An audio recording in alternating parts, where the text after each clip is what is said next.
Assalamualaikum warahmatullahi wabarakatuh. Saya M. Fauzan Abdallah dari kelompok 7 ingin mempresentasikan tentang pengkajian pada lansia, pengkajian kognitif, pengkajian psikososial, pengkajian emosional, dan pengkajian depresi. Maka PowerPoint ini disusun oleh kelompok 7 yang beranggotakan Laras Putri Erija dan saya sendiri M. Fauzan Abdallah dari kelompok 7. Kita melanjut ke pembahasan. Nomor 1 itu pengertian lansia, lalu ada faktor-faktor yang mempengaruhi proses penuaan, perubahan-perubahan yang terjadi pada usia lanjut, pengkajian kognitif, psikososial, emosional, dan depresi pada lansia. Lalu kesimpulan. Apa itu lansia? Lanjut usia atau lansia adalah kelompok orang yang sedang mengalami suatu proses perubahan yang bertahap dalam jangka waktu yang beberapa dekade dan merupakan kenyataan yang tidak dapat dihindari, menurut Notoat Mojo pada 2007. Menurut Undang-Undang Nomor 13 Tahun 1998 tentang kesejahteraan lansia, yang dimaksud adalah dengan seseorang yang telah mencapai usia 60 tahun ke atas sebagai seseorang yang berusia lanjut akan mengalami perubahan-perubahan pada sistem tubuhnya. Lalu faktor-faktor yang mempengaruhi proses penuaan yaitu hereditas atau genetik. Kematian sel merupakan seluruh program kehidupan yang dikaitkan dengan peran DNA dalam mekanisme pengendalian fungsi sel. Lalu ada nutrisi atau makanan. Nutrisi atau makanan, kondisi kurang atau berlebih nutrisi dari kebutuhan tubuh akan mengganggu keseimbangan reaksi kekebalan. Lalu pengalaman hidup, paparan sinar matahari, kurang olahraga, mengonsumsi alkohol, yaitu salah satunya. Lalu lingkungan merupakan proses menua secara biologis berlangsung secara alami dan tidak dapat dihindari. Namun dengan lingkungan yang mendukung secara positif, status sehat tetap dapat dipertahankan dalam usia lanjut. Lalu ada stres. Tekanan atau stres akan mempengaruhi proses penuaan. Lalu status kesehatan. Perubahan-perubahan yang terjadi pada lanjut usia itu ada perubahan fisik, perubahan kognitif, lalu perubahan psikososial. Pengkajian kognitif. Fungsi kognitif pada lansia adalah untuk menunjukkan keadaan adanya korelasi yang kuat antara tingkat kinerja intelektual dengan tingkat survival lansia.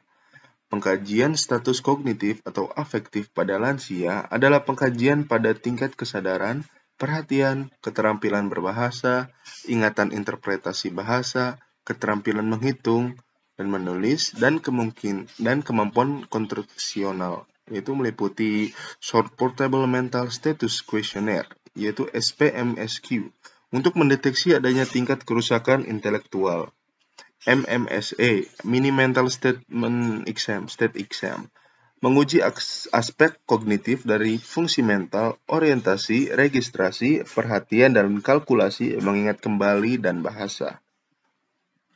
Ini dia contoh tabel penilaian SPMSQ ya, yaitu salah 0 dari 3 intelektualnya utuh untuk penilaiannya, salah 4 dari 5 intelektual mengalami kerusakan yang ringan, salah 6 dari 8 intelektual kerusakan sedang, sedangkan salah 9 dari 10 fungsi intelektual kerusakan parah.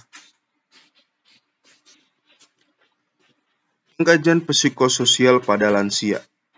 Psikososial adalah suatu kondisi yang terjadi pada individu yang mencakup aspek psikis dan sosial atau sebaliknya. Data yang dikaji yaitu bagaimana sikap lansia terhadap proses penuaan, apakah dirinya merasa dia dibutuhkan atau tidak, apakah optimis dalam memandang suatu kehidupan, bagaimana mengatasi stres yang dialami, dan seterusnya. Perubahan sosial ekonomi, data yang dikaji yaitu berikut. Dari mana sumber keuangan lansia? Apa saja kesibukan lansia dalam mengisi waktu luang? Dengan siapa dia tinggal? Kegiatan organisasi apa yang diikuti oleh lansia, dan seterusnya. Pengkajian emosional pada lansia. Kajian emosional bertujuan untuk mengkaji perubahan proses perasaan intens yang dialami oleh lansia. Berikut ini tabel identifikasi masalah emosional. Ada yaitu pertanyaannya, apakah kalian mengalami kesulitan tidur? Jawaban iya atau tidak. Apakah kalian sering merasa gelisah? Apakah kalian sering murung dan menangis sendiri? Apakah kalian sering was-was atau khawatir? Lanjut ke pertanyaan ke tahap 2, jika kurang lebih satu jawaban memilih ya, menjawab ya. Pada pertanyaan tahap 2, yaitu keluhan lebih dari 3 bulan atau lebih dari 1 kali dalam sebulan. Ada banyak pikiran, ada gangguan atau masalah dengan keluarga lain, menggunakan obat tidur atau penenang atas anjuran dokter, lalu yang terakhir cenderung mengurung diri. Apabila jawaban kurang lebih satu jawaban iya, berarti masalah emosional positif. Kajian depresi pada lansia. Kajian depresi bertujuan untuk mengetahui gangguan suasana hati atau mood pada lansia. Inventaris depresi BEC (IBD). Alat pengukur status efektif digunakan untuk membedakan jenis depresi yang mempengaruhi suasana hati. Berisikan 21 karakteristik dan 13 hal tentang gejala dan sikap yang berhubungan dengan depresi.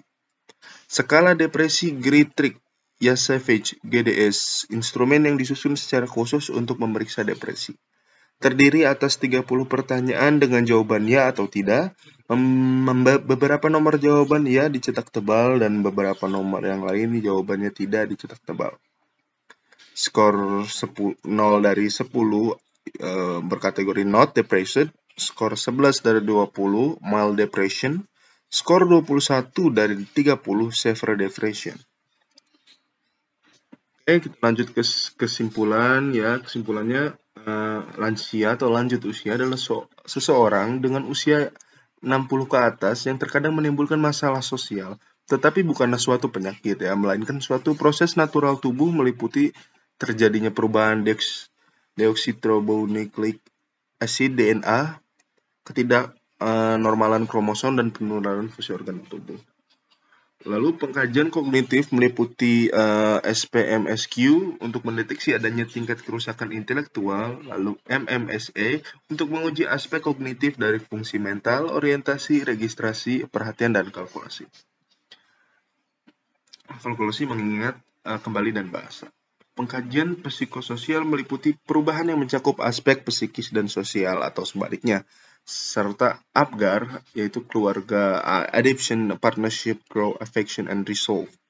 Pengkajian emosional meliputi perubahan perasaan intens yang dialami oleh lansia. Pengkajian depresi meliputi inventaris depresi BEC (IBD) digunakan untuk membedakan jenis depresi yang mempengaruhi suasana hati, dan GDS, instrumen yang disusun secara khusus untuk memeriksa depresi. Dan ya, sekian yang bisa saya sampaikan. Bila ada yang ingin ditanyakan. Saya akhiri. Assalamualaikum warahmatullahi wabarakatuh.